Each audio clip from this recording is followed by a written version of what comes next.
Alright guys, so Hytale is in full swing, and recently I've been really thinking about all the mistakes I made early on, and I thought today would be a great time to talk about things I wish I knew sooner that could have helped my progress. Some things I made a few mistakes on, things I didn't do, some really key things I wish I did earlier that could actually have made my progress a lot better. I'm just going to list a handful of things that I think are super important players should be making a healthy habit of doing, so that if you start a new server or you download a mod pack or something like that, you'll have a perfect start when that playthrough starts. With that, let's dive right into the first thing. Alright, first things first, one thing we definitely should have done first is get a garden up and running.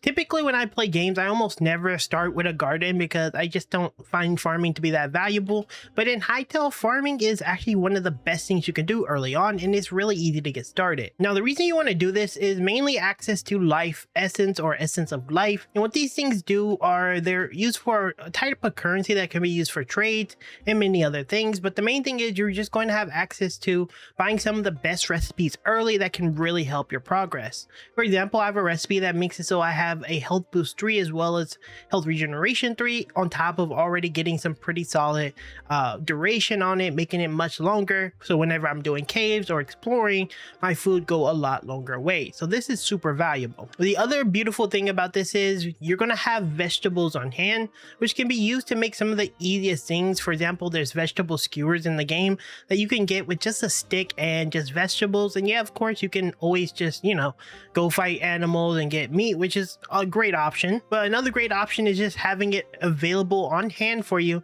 so you don't really have to worry about it. You plant all your vegetables, you just go grab it, and then you make skewers, and you will always have a reliable, renewable source of food that can really be helpful for your inventory. So yeah, first things first, I think getting a garden up and running is one of the most important things to do in Hytale. Pick the base location, get that started, and you'll be super well off.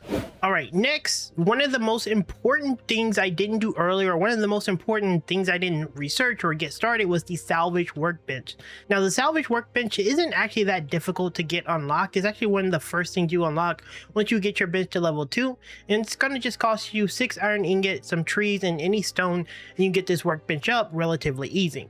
Now the reason why you want this so early is simply because it's going to give you access to salvaging all those lower tier items. When you start adventuring a lot more, going into deeper dungeons, you're going to start picking up a lot of iron weapons and just higher tier weapons, even copper stuff that you don't need anymore, and you can just use that and salvage it. I find that using this method makes it so I can always sustain my repair kits, and I don't necessarily need to target farm iron, despite, I'm already past the iron tier, so I don't have to go back and look for iron because this handles it all on its own because of the nature of it.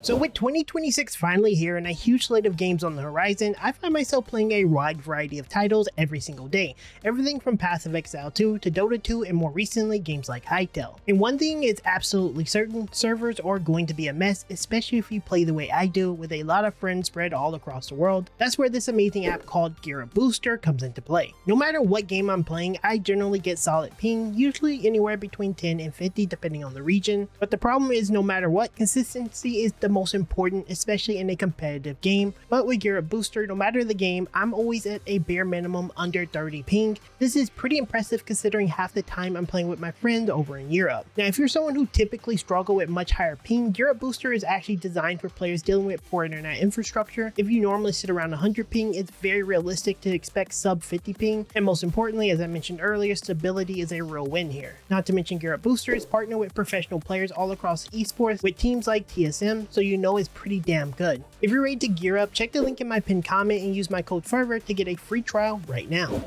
Now the other important thing to keep in mind is as your tools degrade, you're going to be using a lot of repair kits, and eventually your weapons are going to get so weak to the point that a repair kit isn't really worth it.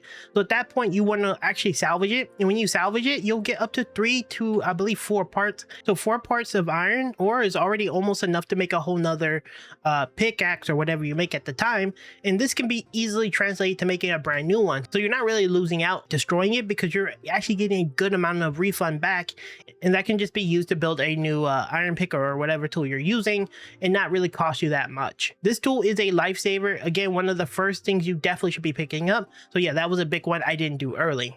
Piggybacking off of the repair kits we talked about a second ago, one of the most important things that I didn't do a lot of, especially early on, was keeping a repair kit on me. I tend to keep 2 or 3 repair kits on me at any given time now because just how valuable they can be. When you're adventuring in the world, you never know what's going to be thrown at you, especially when it comes to bugs, because I've been like glitched into the map many times super deep underground where I had to dig out, and yeah, my pickaxe have died multiple times, and of course you can still use it to get out, but it's going to take you a much longer time, especially when it runs out of durability. Having that on hand is going to be very, very valuable, just so that you have something just in case something may break. You may take a lot of damage, your tools could be a little weaker. Whatever the case is, keeping a repair kit on you, or typically I keep 3 on me, is a lifesaver and probably one of the things I will always have on my hotbar no matter what. Another really big one that I see a lot of players still not doing, and I guess I'm not trying to tell you to like rush content or anything, but I would highly recommend that you go outside of your main base starting zone. The world is a massive, massive world, so I mean, you'll probably be in the starter zone for the better part of the first 3 or 4 days, give or take, depending on your playstyle and your schedule. But for the most part, a lot of players tend to stay in these starter zones, and there's a lot of potential going into many of the other zones. For example, I went to the Ash zone the other day and just ventured into some of the keeps and stuff, and though it's definitely a little bit higher level, the enemies are not that much stronger. A lot of times it's just like the equivalent of the night monsters in a lot of cases. As long as you're adequate enough at dealing with them, you can actually deal with anything in those zones.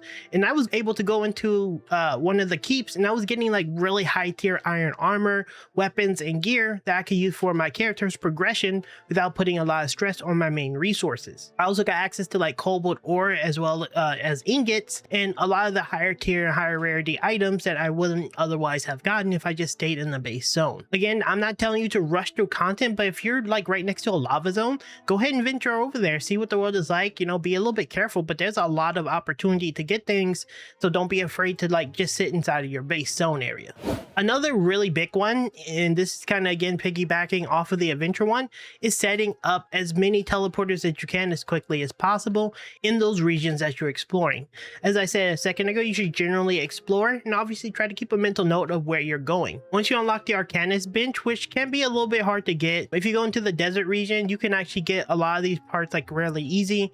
The thorium ingot is not that hard, the linen is easy, and then just killing things at night with the essence of the void isn't that hard either. And getting the ability to craft a teleporter is going to be massive. On my server, we have quite a few set up where we have it going to a lot of the major zones. So we got a lava zone, we got 2 desert zones, 2 tundra zones, and we just have access to a lot of our homes and some of our main teleport locations. And so this is gonna really be helpful. I know this isn't going to be something you can do super early, but if you can get some of the thorium ingots and you go over to the desert and get it, this could be a massive boost for your whole entire server and server community, since you'll have a lot more mobility to just go get more parts and stuff. You're not all clustered into just a starting zone. You can kind of venture a little bit more. Next and finally, I want to talk about movement a little bit, because movement is one of the most important things in the game right now and one of the best ways to get around. Now, generally speaking, it doesn't seem like there's a way to tame a horse. Either you trap them, or, well, I mean, that's it. You either trap them or nothing. And you don't have access to really high mobility, but a way you can actually, take advantage of movement is pairing certain weapons. So for example, the daggers have a really cool thing built into it where it gives you insane mobility as well as really high jump height depending on how you do it. Now, for the daggers specifically, what you need to do is wait until your character arm pull back when you're charging, and then on release, press the jump button. And as you do that, you'll do a jump up angle thing. It takes a second to get to it, but this will give you pretty good mobility as well as giving you the ability to jump to really high heights, and this makes traversal much easier in the world. The sword has a very similar thing as well, where you need to wait till it pulls back its full animation. It's much slower comparatively to the daggers, for example, but once you get it, you can get a really good nice angled jump that gives you way more mobility. Again, it's going to take a little bit of time to kind of really figure it out, but all in all, these are 2 really good weapons that's going to give you some decent mobility. And I think one of the best things you should do early on is try to learn how to use the movement tech, just so you can move a lot faster. And there you have it, guys. Those are a handful of tips that I wish I knew sooner before jumping into Hytale. Some of these are a little bit more advanced, like the movement tech, the teleporter as well. It's going to take you guys a little bit of time to get those things, but it is important to know what to prioritize early, as well as do some of these other things that you can do early, because again, it's going to set you up to have a much better experience for not just only you, but your community if you do them right. Now, if you found this guide helpful, guys, don't forget to leave me a like as well as subscribe to the channel. That actually helps me out a ton. We're still trying to reach 50,000 subs by the end of the year, so if you want to support the channel, make sure you are subscribed to the channel. Massive shout out to Gear Up Game Boost IO for sponsoring this video. Make sure to go check them out. Link down in the description for those who want to go check them out. They're really nice people over there, and the service is actually really solid. As always, guys, my name is Fervor. This is Fervor Gaming, and thank you so much for watching. I'll see you in the next one very soon.